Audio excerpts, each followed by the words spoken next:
Tired of being forced to buy more than you need just to satisfy Temu's minimum purchase limit? Let's break down how to potentially bypass it. First, let's see if we can reach the minimum purchase by adding several small items to our cart. Browse Temu and add a few inexpensive items that you want until the total reaches the minimum purchase amount. Go to your shopping cart by tapping the cart icon. Once there, carefully review all items in your cart. This is where the magic happens. Now, start removing the least desired items one by one.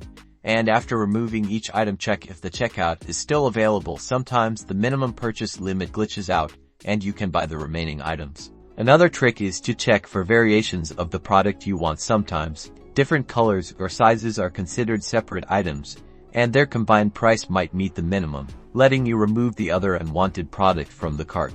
If none of those options work, consider contacting Temu's customer support. Politely explain your situation and ask if there are any exceptions they can make or promotions currently running that might waive the minimum purchase requirement. So, that's it. Try these tricks to potentially bypass the minimum purchase limit on Temu. Good luck and happy shopping.